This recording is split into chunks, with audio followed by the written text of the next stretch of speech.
Hello, and welcome back to another session of NIMA Partners University. I'm here with Dr. Moses Laufer today. He's an amazing doctor that specializes in treatment of thyroid and adrenal dysfunction, chronic fatigue syndrome, fibromyalgia, and the use of bioidentical hormone replacement therapy. He sees patients at Holtorf Medical Group in Los Angeles, California, and he's here today to share all his wisdom about thyroid health and how gluten can affect our thyroid. Dr. Laufer, welcome. I'm so excited to interview you here today. Okay, thank you very much. And awesome. So let's talk a little bit about what your thyroid is and what it does for your body and why it's so important to make sure that it's working optimally. All right. Thyroid, obviously, it's a hormone. It's essential for life. It affects every organ system in the body. And not only that, but it can also affect how other hormones work. So it's incredibly important. It certainly has an impact on metabolism. It has an impact on fatigue. It has an impact on mood, depression, gastrointestinal function. And certainly, and it affects, because it affects other hormones, it can have an impact on, periods. It can have an impact on your adrenals. It can have an impact on your pituitary. So it's essential. And, so it's one of the reasons why we tend to emphasize, the treatment of, thyroid and thyroid diseases. Okay, great. And can you talk about some things that tend to kind of affect the thyroid or get it so it's not working properly? Like, is it commonly infection? Is it diet? Or what sorts of things really kind of throw it out of whack? I mean, there's a couple different, forms of, thyroid disease. Okay, the straightforward, hypothyroidism. Most of the time, it tends to be genetics. And there is a strong genetic predisposition, especially in female members of the family. Although, obviously males can also have thyroid issues. The other condition that could affect the thyroid, is Hashimoto's, which is the autoimmune form of hypothyroidism, where you produce antibodies against your thyroid, and so your thyroid begins to get chewed up over time, and eventually it stops functioning, and you have to rely entirely on the thyroid medication. And the reason why Hashimoto's develops, we're really not sure. We think that most of the time it's triggered by some kind of an infection, which triggers an inflammatory reaction, which causes the development of the antibodies, and then the progression from that. I mean, there's other thyroid issues that can, Graves' disease and hyperthyroidism, but those are different forms of thyroid issues. With Graves' disease, it does tend to be also tends to trigger hyperthyroidism. It tends to be also genetic. So that's those are pretty much the forms of thyroid that we deal with. I mean, there are thyroid cancers, but those are not terribly common. They're fairly rare, and they're usually found pretty early and dealt with. So really, hypothyroidism is one of those conditions that affects a significant proportion of the population. And it has to be addressed, because if it isn't, then obviously symptoms become problematic. Okay, great. Thank you so much for that overview. So a lot of people that have thyroid issues are told to go gluten-free. Can you talk about how eating gluten can exacerbate these thyroid issues and why it's important to do that? Obviously, the problem with gluten is the fact that it triggers a significant amount of inflammation. And it's the kind of inflammation initially is a gastrointestinal inflammation. If you have a significant amount of inflammation in your gut, then obviously absorption of thyroid is going to be problematic. If you are taking thyroid supplements and you have a significant amount of inflammation, even if you take your thyroid, the absorption may be compromised. The other, even if you don't have thyroid issues, I mean, the conversion, the way the thyroid works, you have your pituitary gland, it has receptors, so senses how much thyroid you have. If you don't have enough, you release TSH, which stimulates your thyroid to make the hormone. Your thyroid makes T4, T4 gets released, and then it gets converted to T3, mainly in the gut.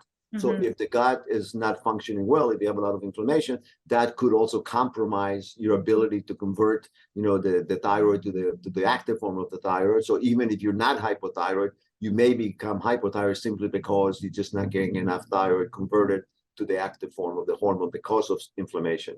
And obviously, with gluten triggers a lot of inflammation, and that is the hallmark of the gluten problem is the inflammatory reaction. And again, you don't have to have celiac disease. Celiac disease is the severe autoimmune form of gluten sensitivity. But there's a significant percentage of the population that suffers from non-gluten non-celiac gluten sensitivity, okay? All right. Which can trigger a lot of symptoms, and not just gastrointestinal, okay? I mean, you can have skin issues, you can have neurologic issues. So gluten sensitivity can cause, significant problems, okay? I mean, immune problems, because inflammation triggers immune system dysfunction. Inflammation can also trigger, gut, the bacteria in your gut gets disrupted, and that will trigger a lot of cognitive issues, depression, mood, memory. All those things can be impacted. Yeah. It all starts in the gut, doesn't it? Well, the gut is your second brain. Yeah. Okay. I mean, if your gut doesn't work well, I mean, nothing's going to work well. Okay. I mean, and the gut is the first place that we get inflammation. And obviously, if you are gluten sensitive, then the inflammatory reaction is going to be much more severe, and your symptoms will be significantly worse. So. Okay, great. And then do you find that most people that have autoimmune diseases, particularly Hashimoto's, should be gluten-free to heal, or do you find that anyone can get away with still eating gluten and recover their thyroid, or is it kind of again, because of the inflammation, it's probably not like I said, we think that the reason for the Hashimoto's is some kind of an inflammatory reaction. So the greater the degree of inflammation, the more likely you are to have significant increase in the antibodies, which means that you have more tissue destruction, which you have less functioning thyroid, which means that you have to take more thyroid. So I think it's probably not a bad idea, okay, to be very, very careful if you do have Hashimoto's, to probably avoid gluten as much as you can. I mean, it's easier said than done. Okay, I know. Because I mean, gluten is everywhere. Okay, I mean, you find it everywhere, and obviously, if your sensitivity is pretty, if you are very sensitive, even cooking, non-gluten food in a dish that was previously, exposed to gluten, that could be enough to trigger, a reaction. So it's not an easy diet to follow. Okay, but obviously the less gluten that you ingest, the better off you are, because obviously less inflammation. Absolutely. Okay, and then in your experience working with patients over the years, have you seen patients be able to put Hashimoto's into remission with using hormone replacement and dietary changes, or is it something that once you have these autoimmune diseases, you're kind of managing them for life? Okay, you have when you've been diagnosed with Hashimoto's, you have that's a lifelong diagnosis, but it doesn't mean that the antibodies have to cause significant tissue destruction. Okay, I mean the lower the antibody load, the less less thyroid tissue destruction you have, and the less medication you have to take. There are some cases of individuals who are who have been diagnosed with Hashimoto's, but they don't require taking any medication. Okay. And so the one doesn't preclude the other. I mean, there is strong evidence that patients who have celiac disease will most likely have Hashimoto's. Interesting. So, although myself included. although I mean, as you know, celiac disease, I mean, the actual celiac disease is not that common. I mean, gluten sensitivity is a whole different issue, but the actual celiac disease, I think less than 1% of the population in the United States has celiac, okay, diagnosed, and less than 1% worldwide, okay, around 1% worldwide. And again, the diagnosis of celiac disease is not an easy diagnosis to make, okay? And so there may be the prevalence may be greater. It's just that it's not found because the definitive diagnosis of celiac is a biopsy, okay? I mean, you can do antibodies, but a lot of times you get a lot of false negatives unless you've eaten some gluten and then do the antibody testing.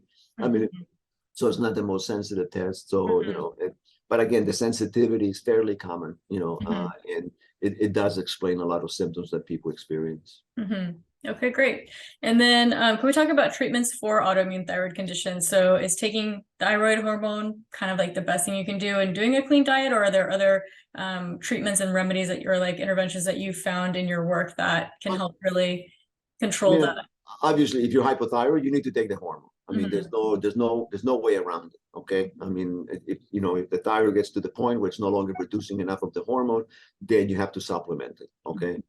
Yes. I mean, obviously, if you can decrease inflammation, I mean, you'll have, significantly less need for medication, okay, or less, you won't need to take as much medication. So controlling inflammation is incredibly important. Yeah, and so anything you can do, to decrease inflammation is certainly worth doing. Mm-hmm.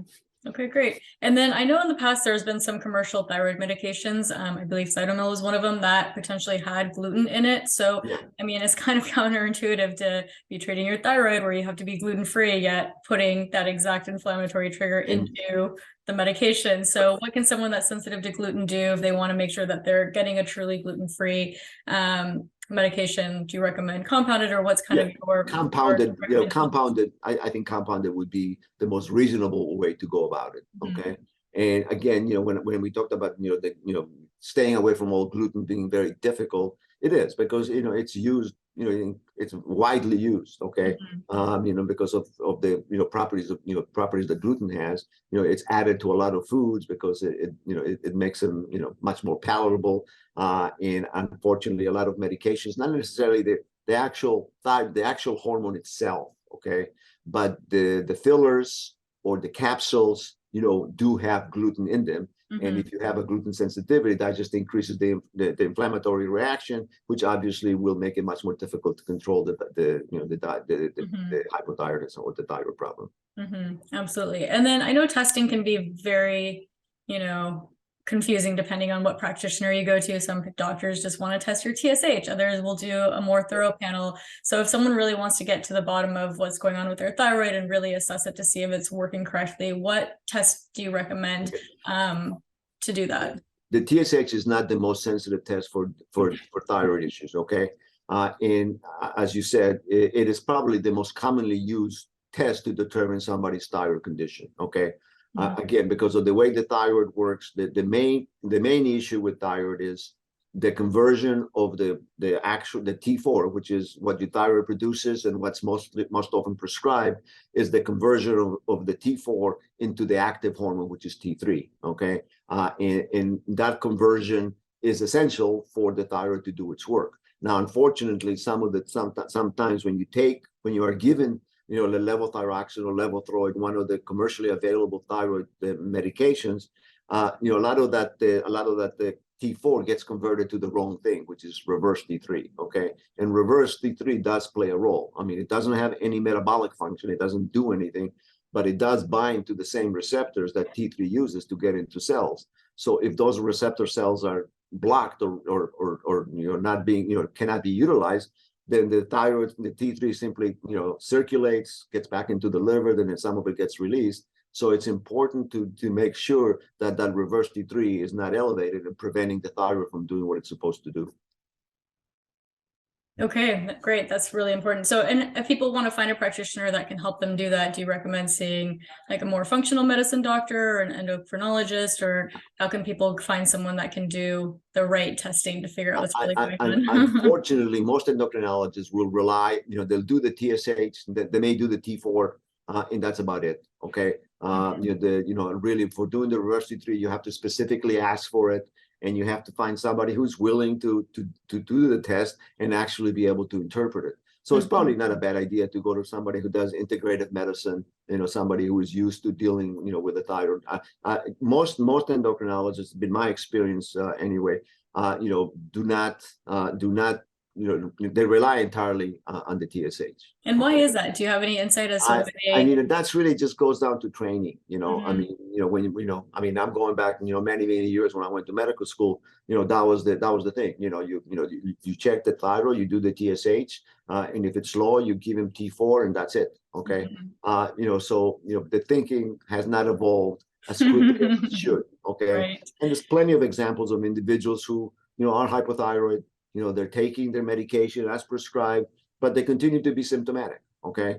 And, and they go to their doctor, the endocrinologist, and they do the TSH, and the TSH looks normal. Therefore, whatever symptoms the patient is experiencing, they're imaginary. Okay. Or, they're just patients seeking attention or, secondary gain. Okay.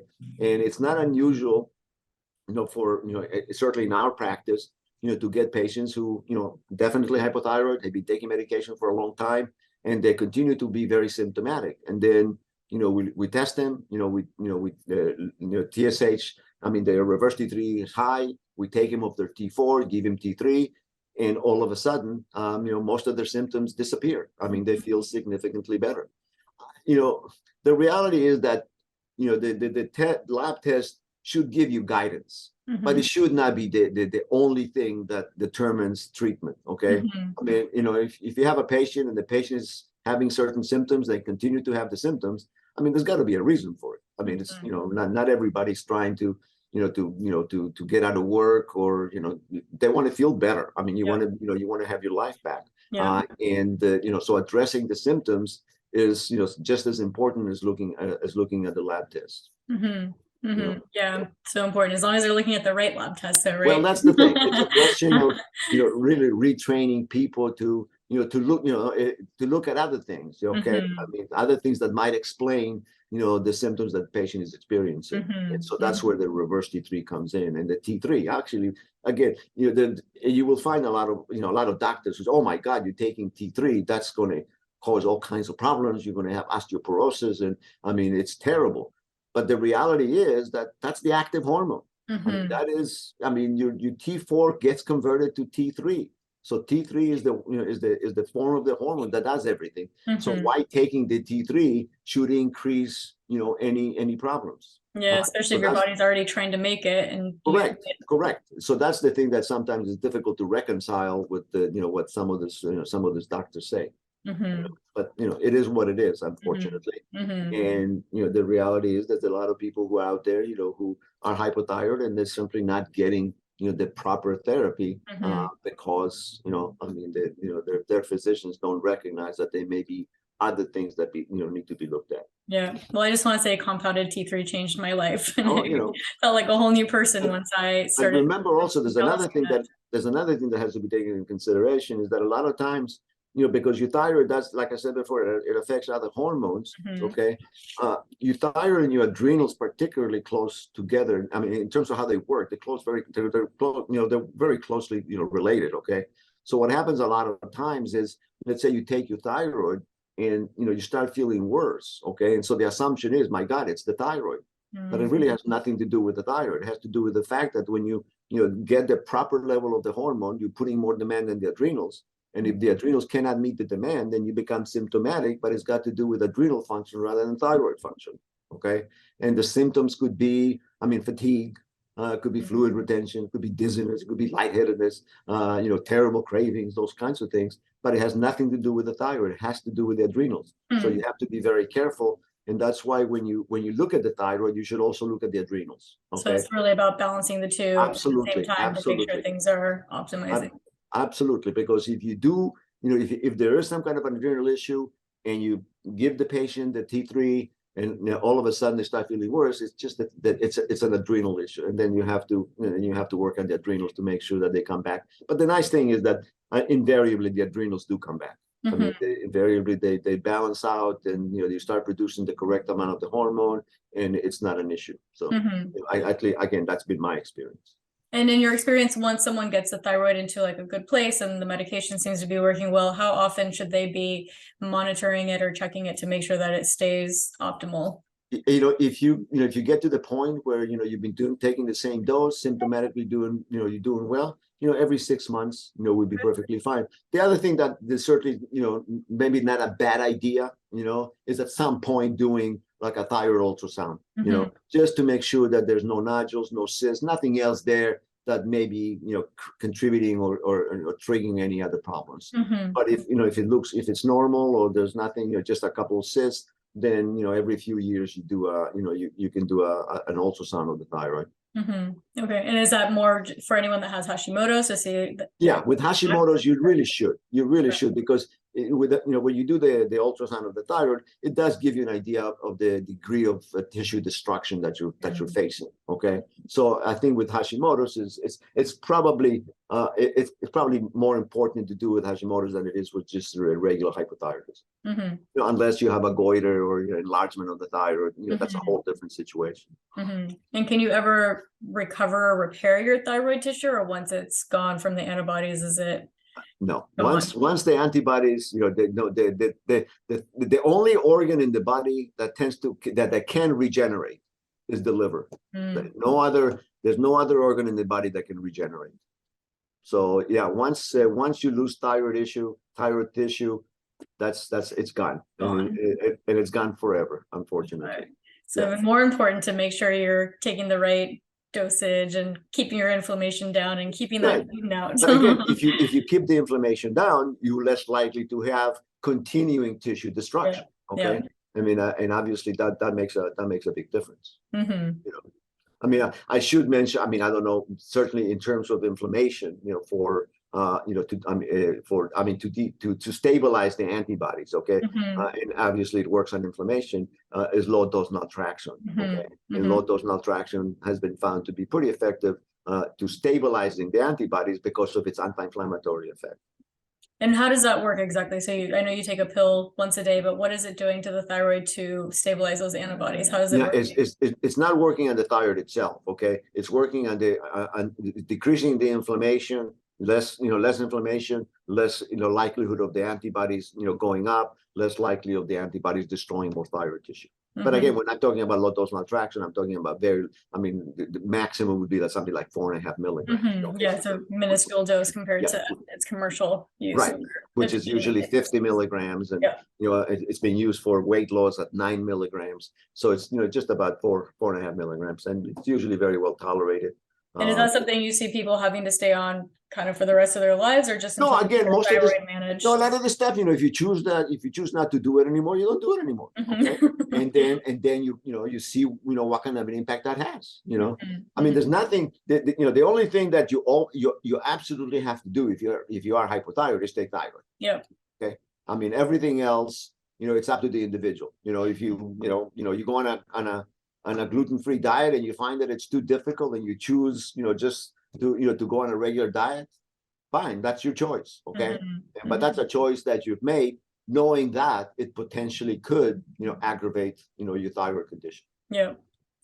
But again, every individual does what they do, and that cannot be controlled. Nobody can nobody it's hard to keep up with it all.